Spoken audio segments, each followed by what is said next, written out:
Quarantine Cam, day 23. Today was a doozy of a day. A come home and drink wine kind of day. A come home and drink a glass of wine while answering questions on Quarantine Cam type of day. Ooh, it's pretty.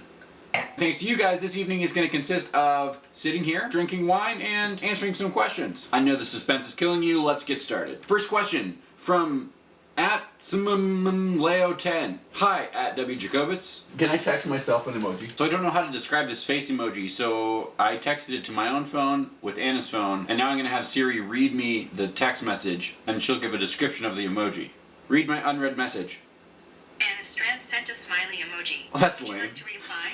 Apparently there's absolutely no nuance in Siri's game. Also, Leo says hi @WJacobitz, smiley emoji. That's all that person has to say. I don't know who that is. That was so much work. My stupid camera keeps turning off on me. Next up, we have @Quinn Hedberg. He asks, favorite Mexican, Italian, Asian, and American foods. At first when I saw this, my brain kind of exploded a little bit because I thought he was referring to a new fusion food that was not only Mexican, Italian, but also Asian and American. On looking a little bit closer, I do believe he's asking me for my favorites in 4 different categories. So, I think my favorite Mexican food would be a chimichanga. My favorite Italian food has to be pizza, but not just like any pizza, actual Italian, Little Italy and Boston type pizza. I've never actually been to Italy, so Little Italy and Boston is about as close as I've ever been. But that's some incredibly fucking amazing pizza. Like, life-altering pizza. If you have recommendation for really, really good pizza in Minneapolis, drop it in the comments below. My favorite Asian food would have to be like Thai red curry. Yeah, for American, I think I would have to just go with a burger. Bacon, cheeseburger, lettuce, tomato, the fixins. Okay. Alright, next up we have @Christina Elseth says, oh, you know what I want to see.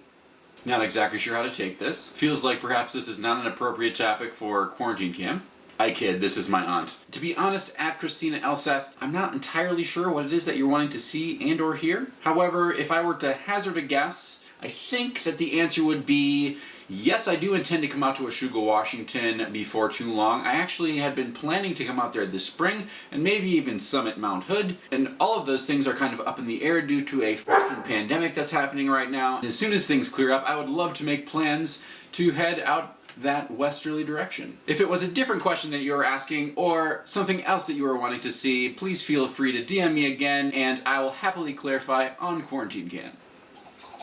Next up, @Wolita. Do most dogs resemble their owners? I think the answer has to be yes. Over time, dogs do start to resemble their owners. I think they pick up on like personality and behavior traits, and I feel like you see that especially when there's a good connection between the owner and the dog. Each dog does have their own personality as well. I feel like the question is very similar to if you're asking, do children resemble their parents? Yes, of course children are going to resemble their parents. They're raised by them, they're taught by them, they'll have many of the same experiences, but at the same time there is an individual person in each of those children. And I think the same can be said for dogs. Each dog has its own temperament, its own personality. Dogs probably resemble their owners more than any other animal or pet that I've seen, like cats, for instance, don't resemble their owners in my opinion. If you, on the other hand, think that cats resemble their owners, drop it in the comments below.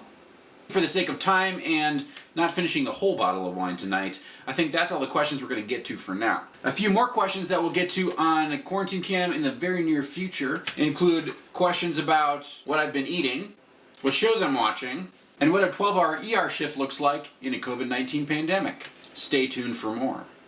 If you enjoy daily installations of Quarantine Cam and would like to see it continue, make sure you follow the Herbity Productions Instagram page, and don't forget to tell your friends.